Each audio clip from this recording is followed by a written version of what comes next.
Chapter 6. Get that man a bandage. Are you mad? You can't use that poultice on this injury. Just let the Iostrad physicians do their job. They know what they're doing. You can fetch for them. Cadmar smiled as he heard his wife's voice come from inside the tent. He ducked his head and went inside, stopping a moment to let his eyes get used to the dimness. You're hurt. Come, sit. Her small hand seized him and pulled him forward. It's just a scratch. I'm fine. We need to move this facility further back. My intelligence told me there were more men than I saw in the field, so they may be gearing up to try to take our flank in the morning. He took the cup his wife pressed on him and drank gratefully. Anyone able-bodied can help move the injured. Then you have time for me to look at you. Let me help you. Melita started unbuckling his breastplate. Stop. Your hands are shaking. I can have Lavi help me. That's what he's here for. He patted her hand. You need to rest. I can't rest while there are people who need my help.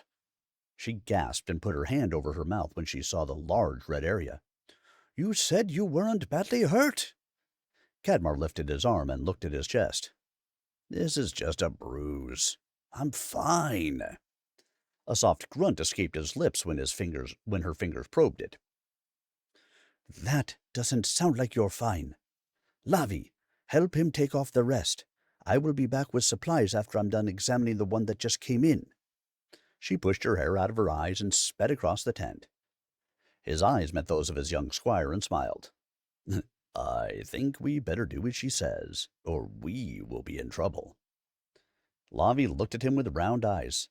How much trouble? I don't really want to find out. Help me out of this before she gets back. He bit back a yell as his leggings peeled away from a nasty gash on his thigh. Let's bandage and cover this quickly, or who knows how she'll react.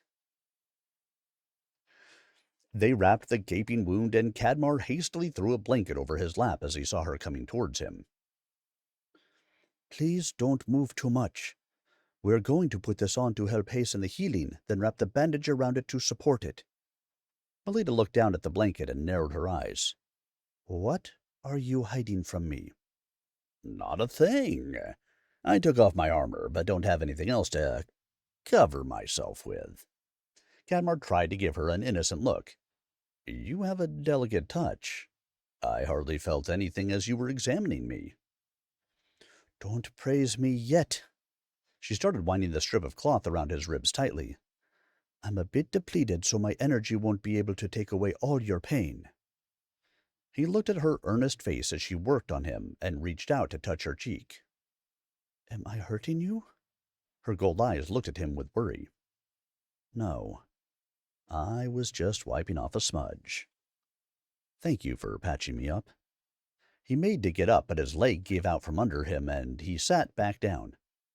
Let me see. She snatched the blanket away and stared at the seeping bandage. Without a word, she unwrapped it and looked at the torn flesh. You are an idiot. I'm glad I caught this, or it could have gotten bad. Stay put. She shook her head as she went to get more supplies. I guess we didn't do such a good job, Lavi.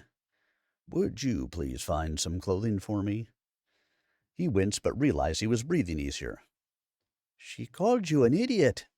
Lavi was trying to hide his mirth behind his hand. I probably deserved it. Go. Cadmar watched his tiny wife come towards him with fire in her eyes and draped the blanket over his lap again, being careful to give her enough room to work while still trying to preserve modesty. Melita knelt in front of him and got to work washing the wound. Why wouldn't you tell me about this? I didn't think it was that bad, and you're already working hard enough as it is. The wound should have been hurting, but for some reason, all his attention was on her movements. It would have given me more work later. She poured clean water over the wound and looked at it critically. This is going to need stitches. Do what you have to do. He took in a deep breath as her hands moved over his skin. I apologize again for not being able to take away all of your pain. She worked quickly, then sat back and plunged her hand in her bodice. When she came up empty-handed, she looked around. My scissors are over there. Well, we're married. I don't need them. Cadmar was puzzled at this declaration and was startled when she lowered her face to his leg. He could feel her breath on his skin, and he went stock still as she bit off the end of the thread. His world tilted on its axis as he opened and closed his mouth. There, that should do it. I'll apply the herbs and a bandage. Melita spread the poultice as she hummed, sending a small wave of energy to enhance her work. Thank you. I need to be ready for tomorrow. She looked up at him with a stricken expression.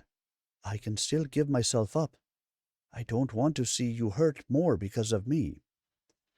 He grasped her hand. Have confidence in your husband. We did very well today.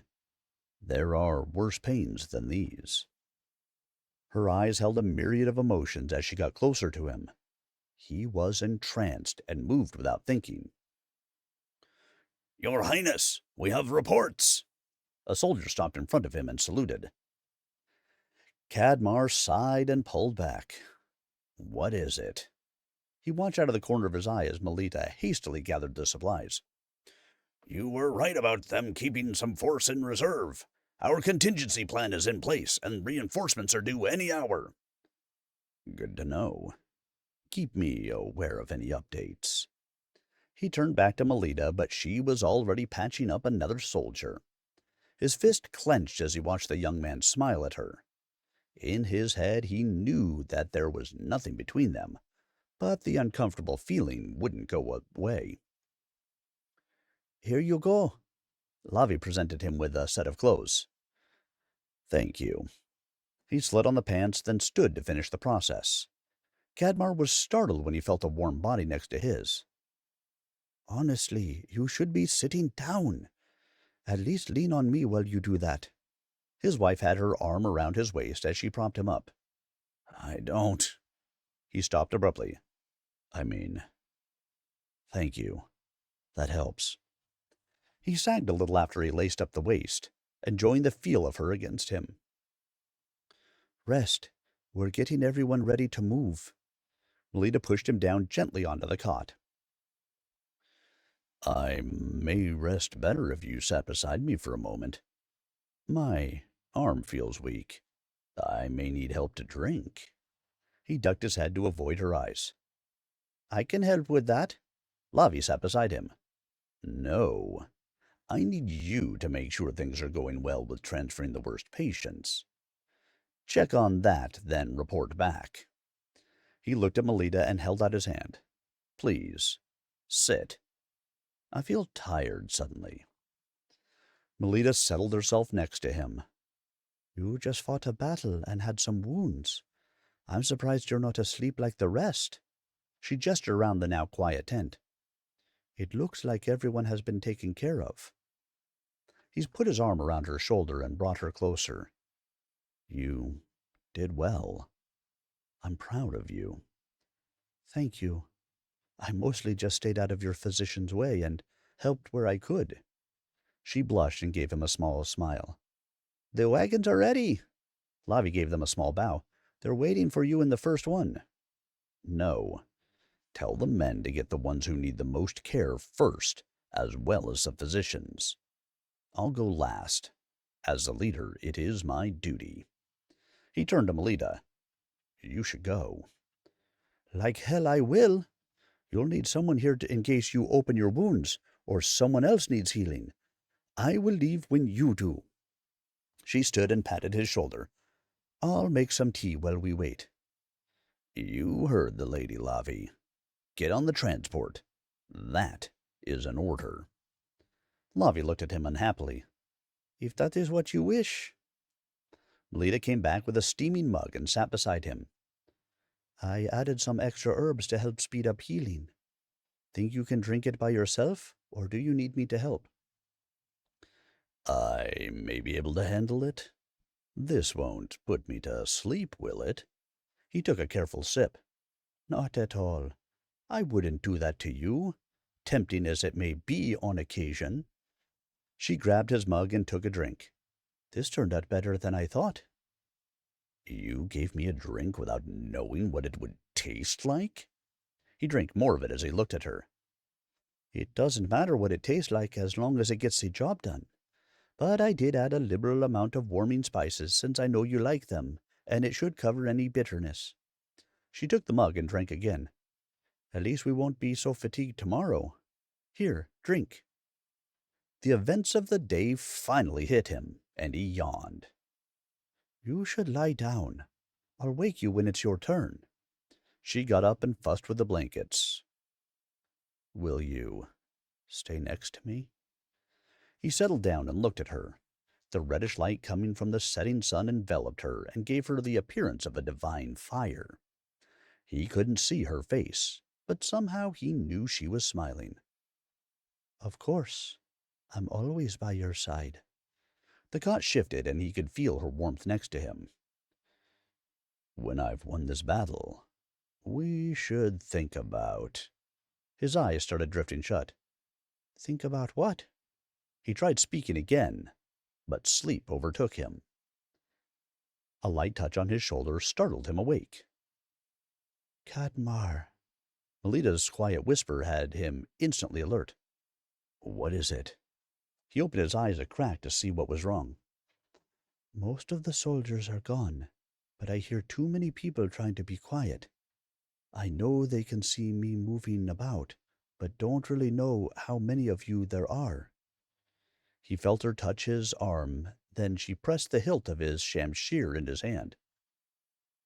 Thank you. I can't really tell how many there are.